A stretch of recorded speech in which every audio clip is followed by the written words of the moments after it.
Patrick Mahomes is worth nearly $500 million.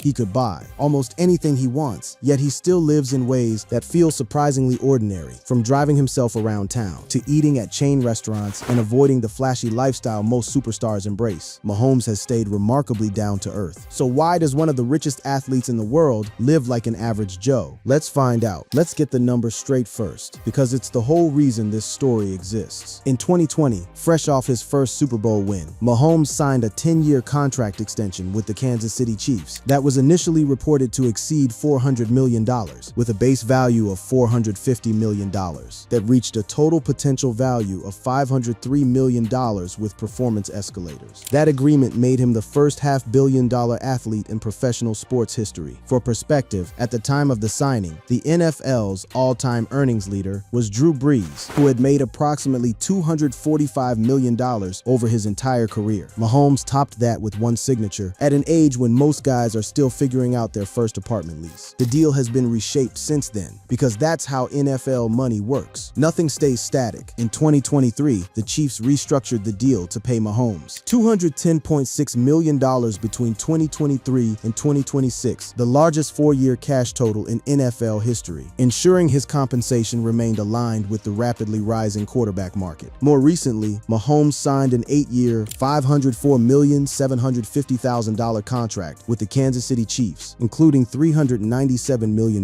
guaranteed and an average annual salary of $63,093,750. So on paper, this is a man who is going to be paid more money to throw a football than almost anyone in the history of the sport has ever been paid to do anything. And that's before you even get to what he's doing off the field. Because here's the thing about Mahomes, he didn't just cash the check and coast. In August 2020, fresh off his Super Bowl win earlier in the year, it was revealed that in addition to signing a $500 million contract, Patrick had also reached a deal to acquire an ownership stake in the Kansas City Royals baseball team, a franchise that had been valued at approximately $1 billion the year prior, at a time when Mahomes had earned just over $13 million in on-field salary.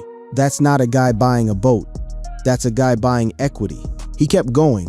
He later expanded his ownership footprint in the Kansas City sports market to include Sporting Kansas City and the Kansas City Current, and joined an international investment group that acquired a stake in the Alpine Formula One racing team. 4 leagues, 4 different sports. One quarterback quietly building out an ownership portfolio while everyone else was talking about his no-look passes. The scale of that F1 move alone is worth pausing on. In 2023, he joined Travis Kelce and golfer Rory McIlroy in a €200 million investment in the Alpine Formula One team. That's not pocket change split between friends. That's a real stake in a real racing operation, sitting alongside 2 of the biggest names in their own sports. Now, estimates on his actual net worth bounce around, depending on who's doing the counting. Some outlets put him as low as the tens of millions in liquid terms. Others push him closer to $160 million, factoring in the full weight of contract value, endorsements, and appreciating equity. The truth is, nobody outside his accountant's office knows the exact figure, and it genuinely doesn't matter for this story, because whether it's $90 million or $160 million today, the trajectory is the same. Experts project his net worth could exceed $500 million by the end of the decade. Some go further. Patrick Mahomes is on a clear trajectory toward becoming a billionaire. And that's the tension at the heart of this whole story. A man on pace to be a billionaire, who at this very moment could buy almost anything he wants without blinking, and who, by every account from people who've actually crossed his path in Kansas City, doesn't act like it. He's been seen driving himself to practice. He's been seen ordering off a value menu. He still, according to people who know him, treats a dollar like it means something. That gap, $500 million in one hand, a value menu order in the other, is what makes Mahomes such a strange case study. Most athletes who hit this kind of number start acting like it immediately. Private jets bought outright, chains that could choke a small horse, watches that cost more than a house. Mahomes has some of that. Sure, we'll get into the cars and the watches later, but the core of how he actually moves through daily life doesn't match the number on his bank statement. And that disconnect is exactly why people keep asking the question this video is built around. To understand why that disconnect exists, you have to go back before the contract, before the Super Bowls, before any of it. Back to a kid who grew up bouncing between apartments and hotel rooms, watching his dad chase a baseball career one city at a time. If you want to understand why a man with $500 million still eats like he's watching his budget, you have to start with what he actually grew up eating. Patrick Lavon Mahomes II was born in Tyler, Texas, to Pat Mahomes Sr. and Randy Martin. His father pitched 11 seasons in Major League Baseball for the Minnesota Twins, Boston Red Sox, New York Mets, Texas Rangers, Chicago Cubs, and Pittsburgh Pirates. That sounds glamorous until you realize what it actually meant day to day. The family lived in apartments and hotel rooms in whatever city Pat Sr. was playing, following the itinerant rhythm of professional baseball. No permanent house, no hometown in the traditional sense, just wherever the roster move sent them next. The parents divorced when Patrick was 11. That's the backdrop against which one of the most talked about details of his childhood emerged, a habit that's become something close to legend among Chiefs fans. He's talked about it himself more than once. When I was young, I used to eat ketchup sandwiches. Just bread and ketchup. Not steak. Not name brand anything. Bread and ketchup. Because that's what there was. He's expanded on it in his own writing. He wrote that it was a long time ago, but when he was a little kid, he used to just eat ketchup sandwiches that were just ketchup and bread, and that he used to get teased about it all the time because people thought it was strange. He didn't put ham, turkey, or anything else on it. Just ketchup and bread. He grew out of the habit, obviously, but the taste stuck. To this day, he's known for putting ketchup on things most people wouldn't touch it with. He said the 3 things he puts it on that people don't like are steak, mac and cheese, and eggs, and that when he goes to a steakhouse and asks for ketchup and gets a strange look, his response is that he's buying an expensive steak and he's eating it the way he wants. That line right there is basically the entire thesis of this video in one sentence. He can afford the most expensive steak in the building. He's still going to eat it, the way he did when there was nothing else in the fridge. It's not just a funny quirk. Brands noticed it too. His love for ketchup led to an endorsement deal with Hunt's Ketchup early in his career. And he's talked about the brand with the same enthusiasm you'd expect from someone who actually means it, not someone reading a script. I've been a fan of ketchup for as long as I can remember, and the thick, rich flavor of Hunt's Ketchup delivers every time, he said. A guy with hundreds of millions of dollars in career earnings doing ads for a condiment because it's genuinely part of who he is. This is the pattern you start to see everywhere once you look for it. It's not that Mahomes can't afford luxury, he clearly can, and does indulge in it in specific, controlled ways we'll get to. It's that the baseline, the default setting his brain reverts to when nobody's watching, is still built around the kid from Tyler, Texas, who moved from city to city depending on where his dad's roster spot was that season. That baseline shows up in how he talks about money too, not just food. When ESPN asked him about the money attached to that record contract back in 2022, he didn't talk about mansions or fleets of cars. He talked about security. When I signed my deal, I knew I was going to be set for life regardless of how the market went. He said, "You just keep playing. Money is one thing, but when you get those Super Bowl rings, at the end of your career, I think that's going to be the thing that you look back on. I think I've made enough money on the football field and off of it as well, that it won't matter at the end of the day."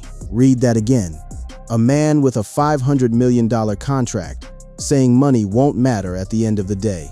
That's not the kind of line you get from someone chasing the next flashy purchase. That's the kind of line you get from someone whose relationship with money was shaped by not having enough of it for a long stretch of his childhood, and who decided pretty early that the rings mattered more than the zeros.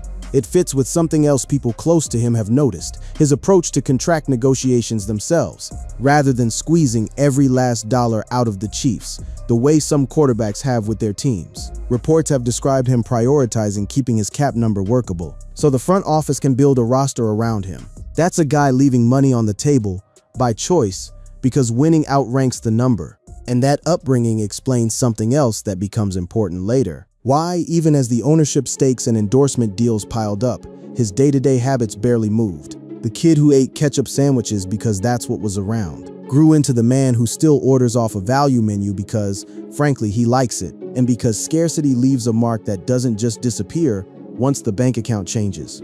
That mark is exactly what we start seeing show up in his adult life, not in some dramatic reveal, but in small, repeated choices that keep surfacing in interviews, sightings, and stories from people who've actually been around him. So here's where it gets interesting, because Mahomes isn't living in a shack. He's not pretending to be broke. He has money and he spends some of it. But the way he spends it, and more importantly, the way he doesn't spend it, is what makes this story worth telling. Start with the cars, because that's usually where athlete money goes to die. Based on verified reports and sightings, Patrick Mahomes owns approximately 7 vehicles, including a Ferrari 812 Superfast, Rolls-Royce Cullinan, Lamborghini Urus, Cadillac Escalade, Genesis GV80, Tesla Model X, and Ford F-150 Raptor. That sounds like a flex, and it is one. But look at what he actually drives day to day. His most frequently spotted daily driver is the Genesis GV80, a luxury mid-size SUV, and he also uses the Cadillac Escalade for family transportation around Kansas City. Not the Ferrari, not the Rolls-Royce, a Genesis SUV and a family hauler Escalade. The same vehicles a successful dentist or a regional sales director might drive. The Ferrari 812 Superfast serves as the weekend toy, while the Genesis GV80 and Cadillac Escalade handle daily duties. And when you actually run the math on what that garage costs against what he's worth, the picture gets even clearer. At a $90 million net worth, spending $1.2 million on vehicles represents roughly 1.3% of his total wealth. Remarkably disciplined for a professional athlete. Compare that to plenty of pro athletes who've dumped double-digit percentages of their entire net worth into a garage full of cars that depreciate the second they're driven off the lot. Mahomes isn't doing that. He doesn't chase flash for the sake of flash. Same story with the jet. This is usually the first purchase a newly minted mega contract athlete makes. Buy a private plane. Skip the lines. Skip the commercial cabin entirely. Mahomes hasn't done it. He does not own a private jet. He flies private through team arrangements and charter rentals for personal travel, spending an estimated $200,000 plus annually on private aviation. He'll pay to fly private when it makes sense. He just hasn't felt the need to own the thing outright, which for a man in his tax bracket is a genuinely restrained choice. The watch collection tells the same story in miniature. His watch collection includes Rolex and Patek Philippe pieces, estimated at $500,000 plus. That's real money, no doubt about it. But compared to some athletes and entertainers who've built 7-figure watch collections stacked with one-off pieces, $500,000 spread across a couple of respected brands is almost conservative by celebrity standards. Now, the house is where people expect the excess to show up, and there is real money in the property.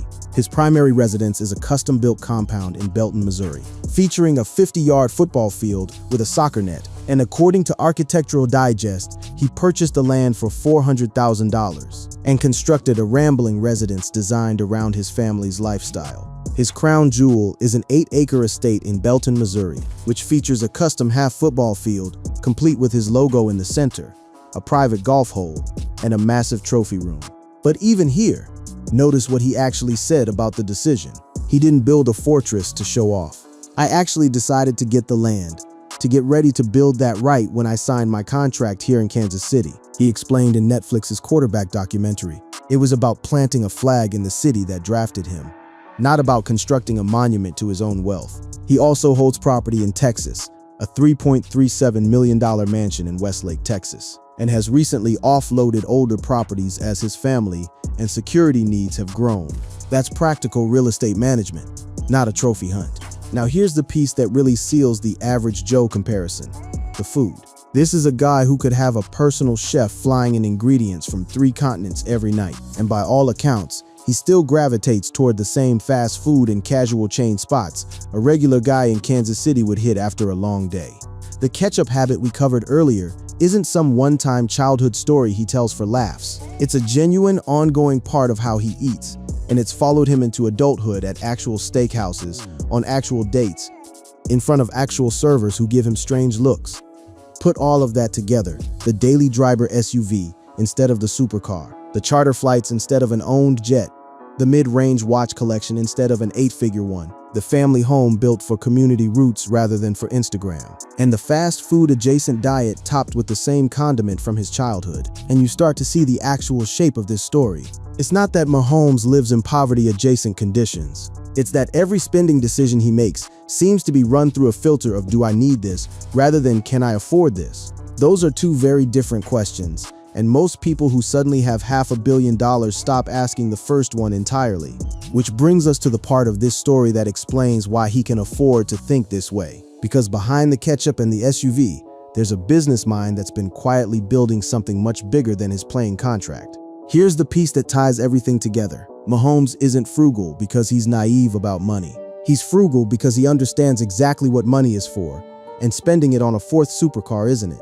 Look at where his money has actually gone instead of luxury purchases. Mahomes has a 1% share in the Kansas City Royals, and he has also made investments in the Kansas City Current, a professional women's soccer team. He owns a portion of Whoop, a wearable fitness tracker that was worth $3.6 billion in 2021. He also has a stake in Hyperice, a business that produces hot and cold therapy equipment and massage guns for athletes, a company valued at $700 million as of 2020, with an investing firm contributing $100 million to it in 2023. Then there's coffee. He's added coffee entrepreneur to his portfolio, expanding his off-field holdings by investing in Throne Sport Coffee, and with an undisclosed stake, he rose to the position of second largest investor in the company in May 2024. That's not the move of a guy chasing status symbols. That's the move of a guy who sees an opportunity, likes the product, and puts real capital behind it quietly. The endorsement side of his business is just as calculated. He's not just cashing checks for smiling in commercials. He structured deals to build long-term equity wherever possible. After winning Super Bowl LIV, Mahomes signed an endorsement deal with BioSteel Sports, a brand he had personally used for training. And the deal also included an investment stake in the company, reflecting his strategic partnership approach. Same pattern every time. Take a stake, don't just take a check. His full brand roster is enormous. He has done endorsements for the likes of Adidas, Airbnb, AirShare, Align Technology, Community America Credit Union, DraftKings, Frito-Lay, Hublot, Hugo Boss, Hy-Vee, Molson Coors, Nestle, Oakley, Panini, Procter & Gamble, State Farm Mutual Auto Insurance, Subway, and T-Mobile. And the biggest of those isn't small change. The annual value of Patrick Mahomes' contract with Adidas is $25 million. People who've studied his approach have started to compare it to the other athletes who successfully turned playing money into permanent wealth. The model he's following mirrors Tom Brady's broadcast pivot and LeBron James's equity accumulation. The idea that NFL salary alone won't build generational wealth, and his diversification into ownership positions at a young age gave his investments decades to compound. That's not luck, that's a plan, executed early, while most rookies his age were still figuring out where to eat dinner on the road. And it's paying off in ways that go well beyond his playing contract. By taking equity stakes instead of just flat endorsement fees, he's ensuring his wealth grows even when he isn't playing. And at 30, he's already a 3-time Super Bowl champion, 2-time MVP, and owns equity in teams across 4 different sports leagues. This is really the answer to the whole question this video is built around. Mahomes can afford to drive a Genesis instead of a Ferrari to practice every day, because he's not trying to look rich. He's trying to be rich, permanently, in a way that outlasts his playing career by decades. Every dollar he doesn't spend on a flashy purchase is a dollar that's sitting in equity somewhere, compounding, while his peers who bought the 8th car and the 2nd jet watch their fortunes shrink the moment the game checks stop coming. There's a bigger number hanging over all of this too. Current projections suggest Mahomes could easily surpass $500 million in career earnings before his contract ends in 2031. And if his ownership stakes appreciate and his endorsement income continues growing, billionaire status becomes plausible by retirement. That's the actual payoff of living like an average Joe while holding a $500 million contract. It's not an accident, it's the strategy. And it goes back to something he said years ago that people didn't fully appreciate at the time. He wasn't just talking about rings when he downplayed the money. He understood, even at 26 years old, that the number on the contract was the floor, not the ceiling. And that the way you build a lasting fortune isn't by spending like the number is already maxed out. It's by treating the contract as the seed capital for everything that comes after it. That mindset is exactly why, even as the ownership stakes and endorsement checks kept multiplying, nothing about his day-to-day life needed to change. He'd already built the habits, the SUV, the fast food, the ketchup, the modest watch rotation, before the money got big, and there was never really a reason to abandon them once it did. The last piece of this puzzle is the life he's actually built around all that money. And it looks less like an empire and more like a household. Patrick married his high school sweetheart, Brittany Matthews, in 2022, and the couple has 3 children and has built a family brand that extends beyond Patrick's football career. Brittany isn't just along for the ride financially either. Brittany Mahomes has her own estimated net worth of $5.10 million through fitness businesses and social media presence. Between the two of them, the combined family brand creates marketing opportunities that neither could achieve individually. But even that combined brand doesn't translate into the kind of visible excess you'd expect from a couple with their earning power. People who've covered the family closely keep landing on the same word: grounded. Despite the wealth and spotlight, Mahomes often highlights family life with Brittany as central to his happiness and motivation, and the couple's shared ventures and social media presence portray a grounded lifestyle amidst fame, their unity representing a strong foundation behind his achievements. That grounded quality shows up in how he talks about his own future too. At the most recent Super Bowl he played in, he wasn't talking retirement funds or exit strategies. Mahomes turned 30 in September 2025, and at Super Bowl Licks, he declared his intention to play at least another decade. A decade more of football from a man who's already banked 3 rings and a historic contract. That's not the timeline of someone coasting on past earnings. That's someone who still shows up to work like the check isn't guaranteed. And if that decade plays out the way it's projected to, the numbers get almost hard to comprehend. If realized, that timeline suggests another $400 to $500 million in combined contract and endorsement earnings, plus appreciation on existing investments and ownership stakes. Stack that on top of everything already built, and you start to understand why people around the league are already using the word billionaire in the same sentence as his name. But here's the thing worth sitting with as this story wraps up. None of the projections, none of the ownership stakes, none of the equity plays actually change how he shows up on a Tuesday. The kid who grew up in apartments and hotel rooms while his dad chased a baseball career learned something early that a lot of people never learn no matter how much money passes through their hands. That a full bank account and a full life aren't the same thing, and that the habits you build before the money arrives are usually the ones that stick around after it does. That's really the through line of everything we've covered today. The $500 million contract is real. The ownership stakes across 4 sports leagues are real. The Ferrari sitting in the garage for weekends is real. But so is the Genesis GV80 he actually drives to work. So is the ketchup on the steak. So is the charter flight instead of the owned jet. So is the choice to build his dream house in the same city that drafted him rather than somewhere flashier. The kid who grew up in MLB clubhouses learned something his father perhaps couldn't teach directly. Athletic careers end, but properly constructed wealth compounds. And the contract wasn't the goal, it was the foundation, with everything built upon it representing the actual play. $500 million sitting behind a man who still orders off the same menu he grew up on. That's not a contradiction.